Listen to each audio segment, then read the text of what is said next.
안녕하세요. 주식의 소리의 소리입니다. 우선 오늘 인카금융서비스는 저조한 성적으로 마감이 됐고요. 총 26,377명이 참여해서 균등배정 수량은 4.17주가 되겠고 청약 증거금 501억 원 유입이 되면서 끝까지 좀 부진한 모습을 보였습니다. 인카금융서비스에 대해서는 더 이상 하고 싶은 얘기는 없고요.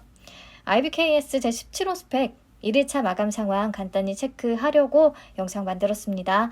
자, 1일차부터 많은 관심을 받은 편이에요. 청약 건수 6,141건이 들어왔고요. 오늘자 기준 균등배정 수량은 50.89주가 되겠습니다. 네, 증거금도 779억 원이나 유입이 됐어요. 1일차부터 좀 비례 참여가 활발했던 편입니다. 이 친구도 청약 한도가 그렇게 높지가 않아서요. 그냥 1일차에 최대 한도까지 청약하신 분들이 좀 많았을 것 같아요.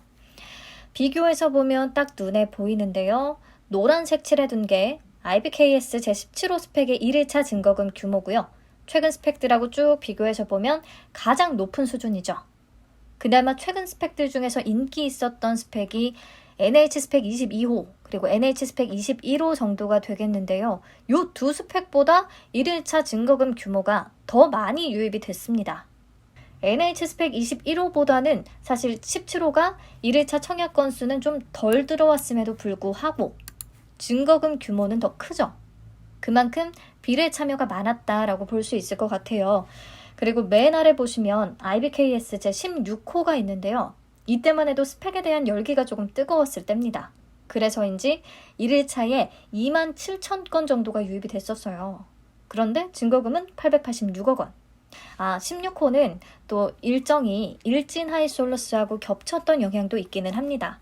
그래서 비례까지는 참여를 못하더라도 균등만 하거나 남는 금액만 청약하신 분들이 많았어요. 아무튼 17호가 16호 대비해서 청약 건수로는 거의 4분의 1 수준인데 증거금 규모는 비슷하게 들어왔다는 거 확인을 해주시면 되겠습니다. 자, 그럼 내일은 청약 건수가 얼마나 증가할 것인가?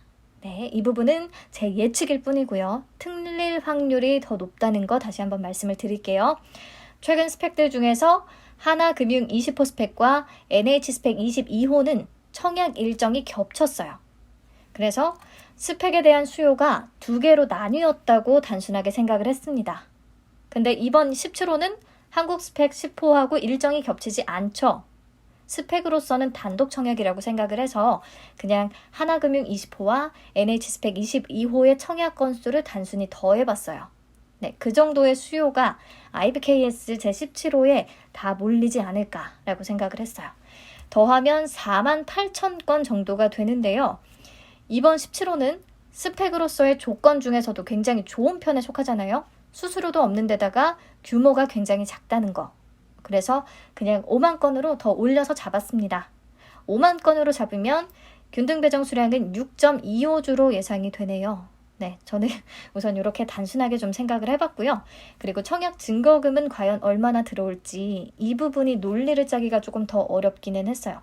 그래서 쉽게 생각했습니다. 이번에도 마찬가지로 하나금융 20호 스펙, NH 스펙 22호 이 두 개의 총 증거금을 우선 더해줬고요. 그러면 1조 6천억 원 정도가 되잖아요. 근데 IBKS 제17호 스펙은 다른 스펙 대비해서 규모가 작은 만큼 청약 한도도 낮습니다. NH 스펙들에 비해서는 거의 3분의 1도 안 되는 수준이에요. 그래서 나누기 3 해봤습니다. 그러면 5천억 원이 조금 넘는 걸로 계산이 되죠. 네, 그리고요.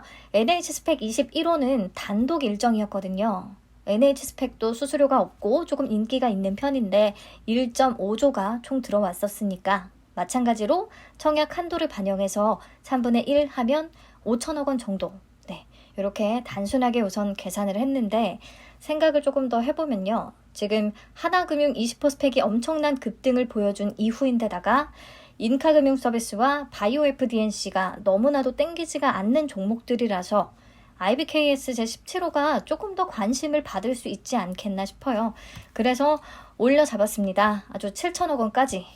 네, 그러면 비례 경쟁률을 계산했을 때 1120대 1이 나오거든요. 비례 한 주를 받기 위해 필요한 증거금은 1120 곱하기 2,000원 하면 224만 원 정도가 될 것 같아요. 네, 증거금률 100%라는 거. 그래서 46,000주, 이 150% 한도 내에서 풀 청약을 한다고 하면요. 비례는 한 41주를 받을 것으로 예상이 됩니다. 자, 그러면 과연 청약을 하는 게 나은 것일까? 토스 파킹 통장 이틀치 이자하고 비교해서 한번 볼게요. 46,000주, 최대 한도 9,200만 원 증거금을 그냥 토스 파킹 통장에 뒀을 때 이틀치 이자는 약 8,530원 정도로 계산이 됩니다.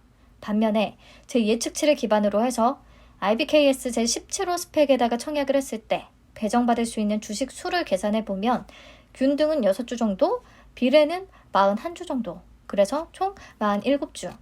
그러면 배정 금액으로 계산했을 때 94,000원이 되겠죠? 이때 기대 수익률 20%를 잡으면 기대 수익금은 18,800원, 뭐 30%로 잡으면 28,200원, 100%까지 잡으면 94,000원, 이렇게 기대를 해볼 수가 있습니다. 규모가 좀 작아서 기대 수익률이 다른 스펙 대비해서 높을 수 있을 것 같기는 해요. 그래서 제가 좀 공격적으로 잡아놓기는 했습니다. 자, 그런데 본인이 생각을 했을 때 이 스펙에 대한 기대 수익률이 10% 혹은 그 미만이라고 한다면 청약에 참여하는 것보다 그냥 토스 이자를 받는 게 나을 수도 있으니까요. 물론 제 예측치를 기반으로 계산을 했을 때요. 그래서 내일 상황을 보면서 다시 한번 이렇게 따져보시고 청약을 결정하시면 될 것 같습니다. 2일차 상황은 제가 커뮤니티 게시글 통해서 챙겨봐 드릴게요. 이번 영상은 여기서 간단히 마치겠습니다. 시청해주셔서 감사합니다. 안녕.